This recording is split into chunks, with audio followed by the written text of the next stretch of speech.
Good afternoon, everybody. Thank you for joining me for another Chuck Chat.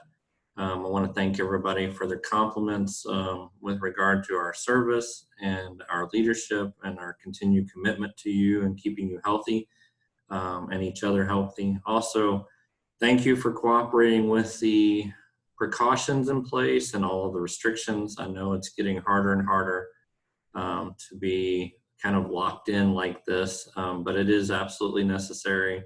If you've been watching the news lately, you've seen some stories about facilities that responded slowly or didn't respond at all and are regretting it now with 46 cases in one facility alone.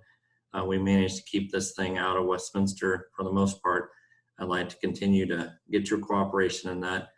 I'm going to share my screen now so you won't see me, but that's okay.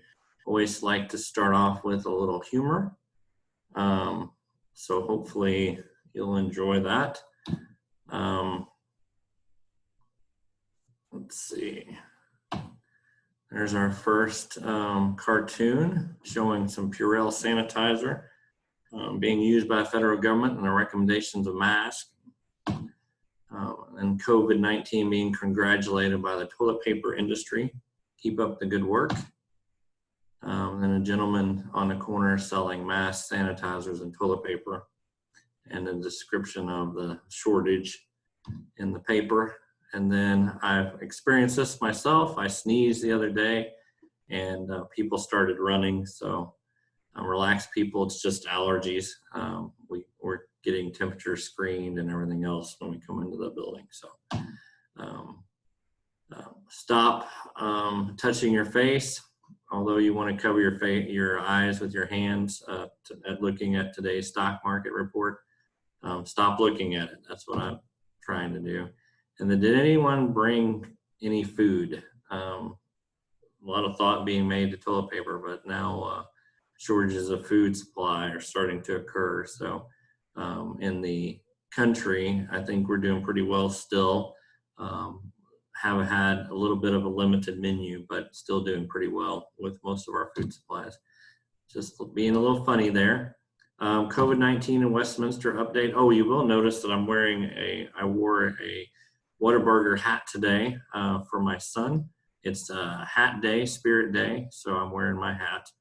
And he gave this to me a while back, and he works at Whataburger, which I love their burgers, so. That's why I'm wearing that hat today. Just to update us on COVID-19 in Westminster. This is our numbers since March the 9th. We had 23 persons under investigation, 22 tested, 2 positive. Both of those people fully recovered. We have 1 pending resident today, and we're monitoring symptoms, but likely doesn't have it. No current cases of COVID-19 on the campus. Associates, 18 people under investigation, 14 were tested, 1 positive and has fully recovered back to baseline and had mild symptoms only, and 1 is pending test, but unlikely has it as well. But we'll let you know, again, if we have any positive cases, we will send out a letter and an email to let everybody know. Again, we have no active cases of COVID-19 at this time. We want to keep it that way. All precautions and restrictions remain in place. This includes no visitors to our campus unless end of life or resident wellness is affected. Restricted trips to essential purposes only. Screening and temperature checks upon entering the campus. Social distancing, hand hygiene, and masks at all times. Social distancing meaning at least 6 feet away. An update on the projects that we have going around the campus. Still trying to get some things done, trying to improve our campus always. So we have the Preston window interior project going on.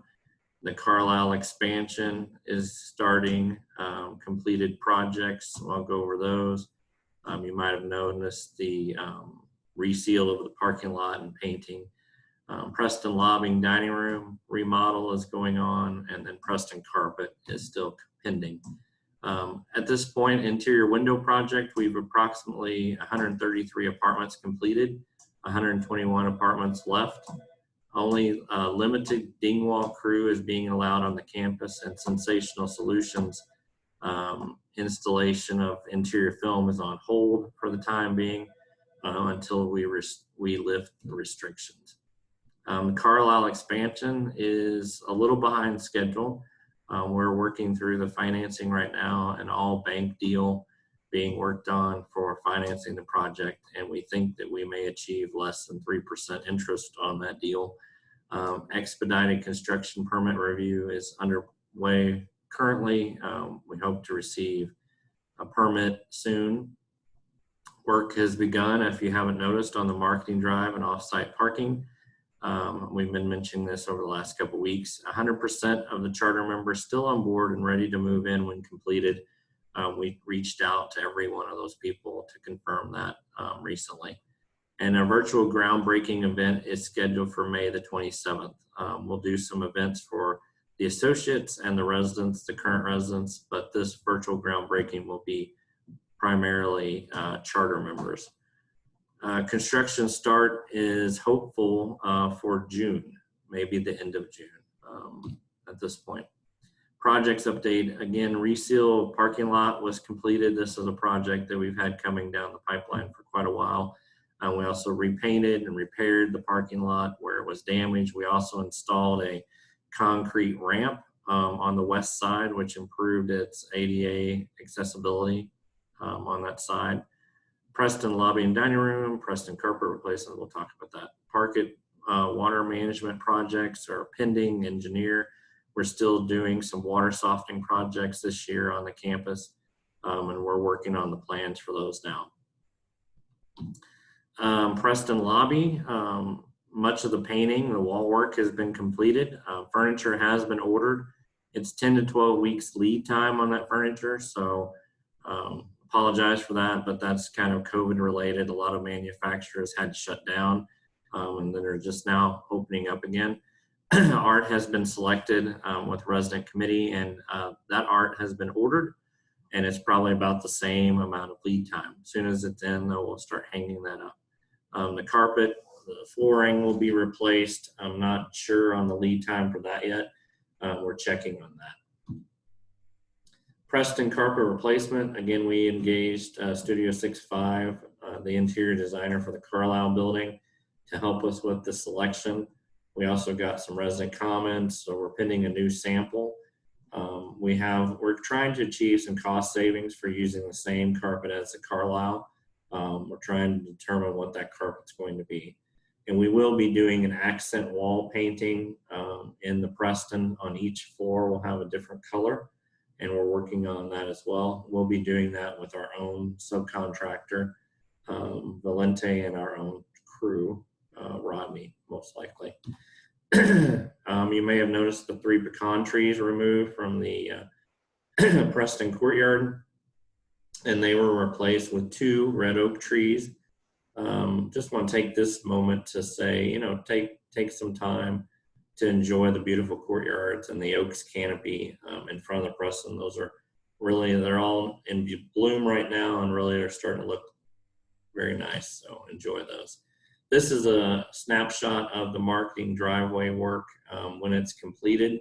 This is what we should have.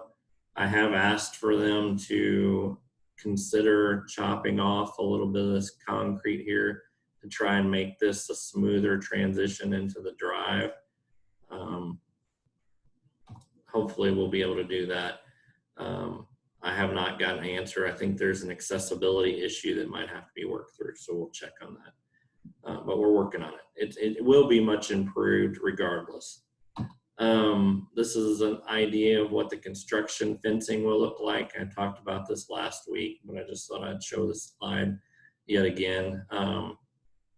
There will be a tower crane placed here at the corner of Bull Creek there, and then construction fencing around this area. Around this area here, the kind of yellowish color, temporary fence with screen. And then there'll be a buck hoist located here at the expansion of the Windsor building. And We'll maintain the driveway all the way around the current campus, be closed off from the Carlisle, of course, because we're digging a 40-foot hole there, and we don't want anybody to fall in. So anyway, the offsite parking that I've been talking about is located on Harbor Drive. It's about 10 minutes away for us during like the 9 o'clock hour. Not too bad, about 1.2 miles. It's located on the south end of the campus. I am still trying to get TxDOT to allow us to use a ramp that comes off of Mopac and enters into the south side of their campus. I lost that battle once before, and I thought I'd try it again, because they are allowing us to use this entrance for our construction. And I thought, if you're letting us use it for construction, perhaps you'll consider letting us use it for our access to that parking. Question and answers for today. Can you give us a status report on the pool? The pool heater has not been replaced yet. We are still waiting on the heat exchanger to be replaced. We haven't received the heat exchanger yet. Residents may use it in its current condition. The water will be cool. We will be repairing it as soon as we receive the parts, hopefully this week. Who put the Heroes sign in front of the Preston and Windsor? I did. We wanted to show appreciation to our hardworking associates. They truly are heroes every day. And like the sign says, we are extraordinary together. And here's a picture of those signs and some pictures of our associates working with residents on a daily basis. And this continues. And we really do have a great group of associates. And I know many of you have sent thank you notes and have been telling them how much you appreciate it. And that is all very much appreciated. So they're doing a fantastic job. I'm very proud of all of them. Did Westminster get a payroll protection program loan? When, how much, and what will it be used for? Yes, we received the money last week. It is enough to cover our payroll and benefits for about 8 weeks. And that's the intent. That's what it's going to be used for. We have, like everyone has, lost millions of dollars on our investments. Hopefully that'll come back when the market recovers. But we've also had our occupancy fall off in healthcare, and we allowed it to fall off in healthcare in case we had residents that were sick with COVID and we needed to isolate. We also had a small occupancy drop in independent living. So we have about 9 available apartments. So we have, as an organization, suffered some detriment. It hasn't impacted us terribly. I think we've done a good job of managing our expenses, but we have spent over $100,000 in sanitizer and personal protective equipment and various other pieces of equipment like concentrators and things. So certainly COVID is affecting Westminster. We're doing our very best to mitigate the risk and mitigate the losses, but we are, we are taking advantage of everything that we can take advantage of, being a small business ourselves. And that was a program that was available. So yes, we did take advantage of that. And yes, we have received funds. What is the COVID-19 definition of being a hotspot? A hotspot is considered by the Public Health Department and Texas Department of Health and Senior Services as a facility with 2 or more cases of COVID-19. We did have 3 cases at one time back in March. We would have been considered a hotspot had this had that litmus test, that definition, been used at that time. Of course, the health departments weren't quite ready to respond in the way that they are today. So today, if we were identified as a hotspot, the public health department would send in a task force to test everyone, residents and associates. So again, I really want to keep, and we all do want to keep COVID-19 out of our community. We need your cooperation with all of the restrictions and all the precautions to keep that from happening. What came of Rachel's focus groups on transportation? There will be adjustments, improvements made to Westminster's transportation offerings based on those focus groups. There is a desire for more personal transportation, even if there's a small cost involved. So we're looking at that. We're also looking at refining our group transportation schedules to be more relevant and more helpful to our residents. And so we're definitely going to be making some adjustments and some improvements to the transportation offerings when we're able to offer those again. Chuck, who are the groups that you consult with regularly to determine what needs to happen next on COVID-19?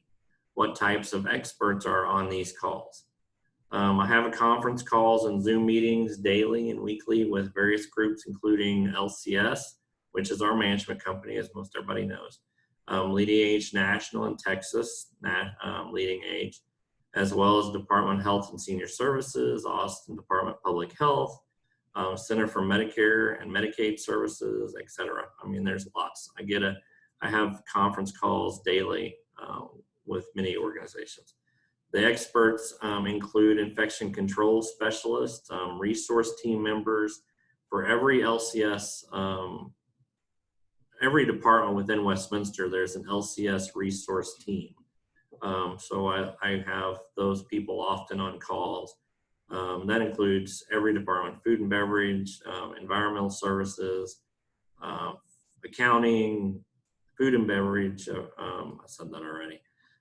Every possible, community life services, security, every possible department has a resource team at LCS. Also on the calls are doctors, including our own medical directors, Dr. Pellegrini and Dr. Fry, human resource specialists, financing specialists, our own house counsel, and many, many others. I have a lot of experts helping me, and some would consider me an expert in some ways. I participate in various calls and try to help others as well. When will the circular drive at marketing be finished? This construction should be finished in about 6 weeks, at the outside 8 weeks, but we think 6. This is one of our first projects for early site work. When will independent living residents be able to visit those in skilled nursing and assisted living? Unfortunately, I can't give you a definitive answer to this question. I hope to reduce restrictions to visitors in these areas in late May, but there are many variables that must be considered.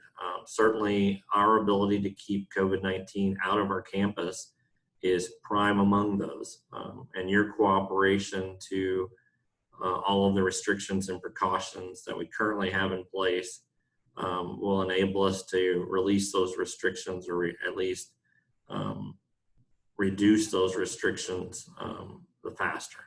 So please keep that in mind. When will the Laurel Dining Room reopen? The answer to that is hopefully in late May or early June. Again, same situation. There are many variables to be considered, and we'll keep you updated as we go along. But for now, all dining rooms remain offline. Is the Bistro still on track to begin construction in June? Yes, we believe so. We will not be reopening the Bistro Dogwood Cafe before construction begins. You will notice changes in the Bistro area and the Laurel Dining Room as we work to get ready for the construction start. So, chairs and tables are going to be moved to the Laurel Dining Room. We're going to move pieces of equipment.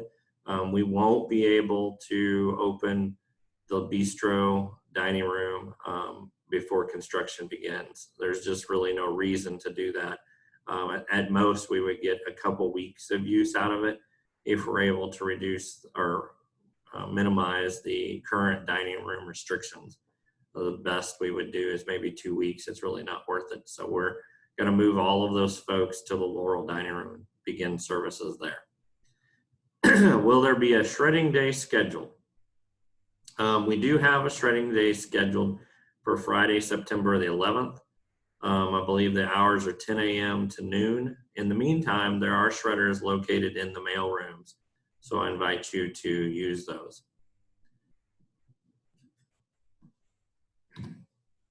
I just wanted to show you again, this is the area that we are building, the construction of the offsite parking lot that we're going to have. There's about 161 spaces at this location. And this again is a Harbor Drive. It's at the south end of their campus. And then we have about 50 spaces that are at the north end of their campus. If any residents are having vehicles that are parked in the north parking lot, currently, those will most likely be moved to that north parking lot on this campus. And then the majority of these south spots will be used by our own associates and contractors. Next week's chat will be a short update on COVID-19 and then an expansion presentation on the timeline and design. It'll most likely be a recorded Zoom meeting as this is today. And that's all I have for today. So I appreciate your listening and being here with me. And thank you for your kind emails and notes. I appreciate that very much. Keep them coming. Thank you.